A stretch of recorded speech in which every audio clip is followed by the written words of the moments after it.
Bonjour à tous et bienvenue sur ma chaîne YouTube Thermovivi. Aujourd'hui, je vous propose de découvrir ensemble une nouvelle recette du calendrier de l'Avent. On est bien d'accord, à Noël, la star, hormis le Père Noël, c'est la bûche. Et je suis sûre que vous êtes déjà en train de vous casser la tête pour savoir quelle bûche vous allez réaliser pour les fêtes. Je crois que j'ai la solution. Vous aimez la forêt noire? Eh bien, vous allez adorer la bûche façon forêt noire. Une bûche que vous pourrez réaliser aussi bien au TM5 qu'au TM31, avec une jolie déco, avec plein de sapins au chocolat. Vous allez voir, c'est super classe. Ça vous branche? Allez, on y va!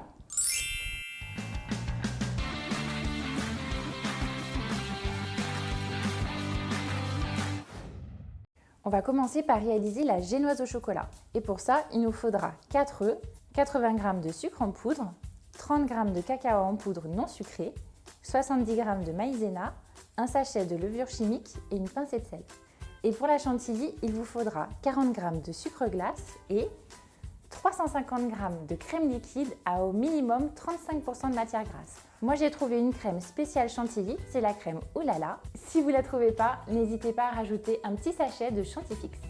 Et enfin, pour la garniture, 120 g de chocolat noir et un pot de cerises griottes en sirop. Préchauffez le four en chaleur tournante à 170 degrés.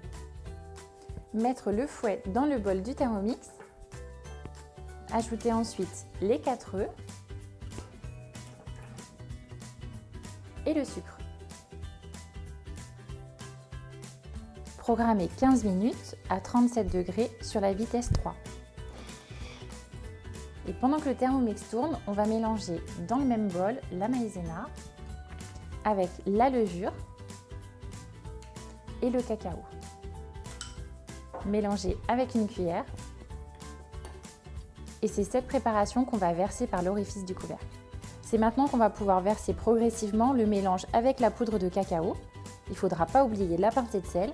Et pour ça, on mélange 2 minutes sur la vitesse 1 sans le gobelet.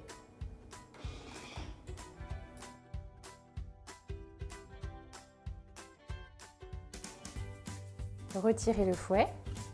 Sur une grille, je dépose un tapis à génoise bien graissé.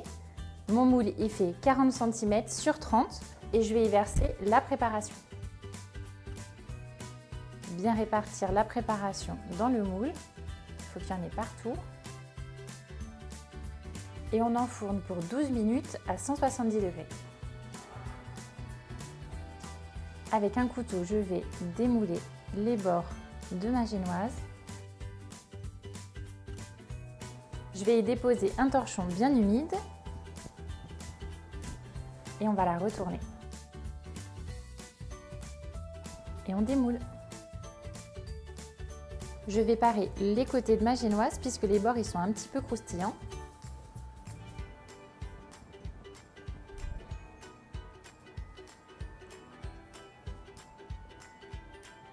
Je vais bien l'imbiber avec mon sirop de cerise.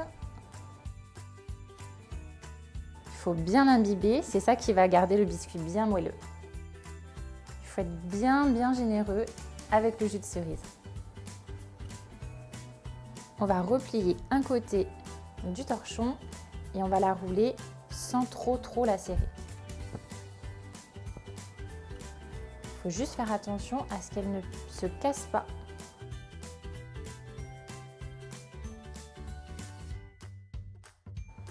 Et on va la réserver à température ambiante.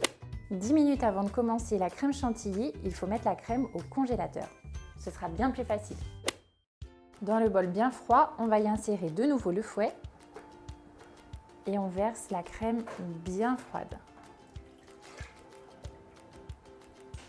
On y ajoute le sucre glace et les graines d'une gousse de vanille.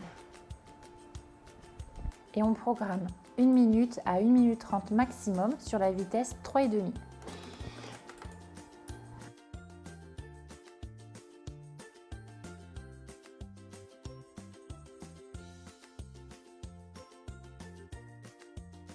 On déroule la génoise et on va y répartir une partie de la chantilly. Il ne faut pas tout mettre puisqu'on va en garder pour masquer le dessus de la bûche. À l'aide d'une spatule, on va répartir la chantilly sur à peu près 1 cm d'épaisseur. On répartit bien la chantilly sur l'ensemble de la bûche Il nous en reste une bonne partie pour la décoration finale. Maintenant, on va y disposer des petites cerises un petit peu partout. Et on la roule de nouveau dans le même sens que la dernière fois. Cette fois-ci, on va éviter de rouler avec le torchon, ça sera plus mangeable. On va la disposer tout de suite sur le plat de présentation et on va passer à la déco. Avec le reste de chantilly, on va recouvrir la bûche. Ça fera comme la neige. Pour la bûche, c'est terminé. Maintenant, on va passer au chocolat. Donc, on va le fondre par période de 30 secondes au micro-ondes. Au bout de 30 secondes, on mélange à la cuillère. Et c'est reparti pour 30 secondes. Quand le chocolat est bien fondu, je le verse dans une poire spéciale chocolat. Et on va passer à la décoration. On va faire des zébrures sur la bûche avec le chocolat.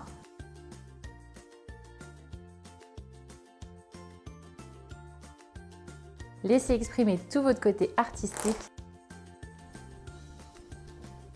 dans un sens et dans l'autre, sans oublier les rebords. Et avec le reste de chocolat, on va pouvoir passer à la réalisation des petits sapins. Pour réaliser le sapin, on va réaliser le tronc en faisant plusieurs passages. Et ensuite, on va agrandir la forme de plus en plus grand.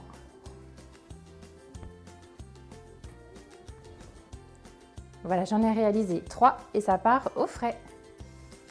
S'il vous reste un petit peu de chantilly, n'hésitez pas à en mettre dans une poche avec une douille cannelée et on va faire des boules de neige.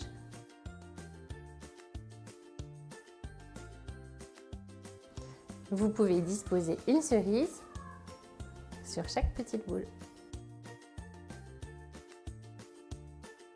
Décollez délicatement les sapins en chocolat avec un couteau et on les plante dans la bûche.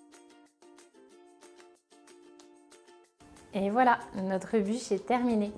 Il est temps de passer à la dégustation. Je vais vous couper une petite tranche. On voit que le chocolat y craque bien sous le couteau. Voilà, l'intérieur est magnifique. On voit bien la génoise, la chantilly et les cerises. C'est délicieux. La génoise, elle est bien moelleuse. On sent bien le goût de la cerise. La chantilly, elle est encore ferme. C'est un pur délice. En plus, le chocolat et la cerise, ça apporte un côté hyper gourmand. Bien entendu, vous auriez pu rajouter plein de copeaux de chocolat dessus comme une véritable forêt noire. Personnellement, je trouve que c'est trop écœurant. C'est pour ça que j'ai rajouté du chocolat craquant. Voilà, cette bûche forêt noire est terminée.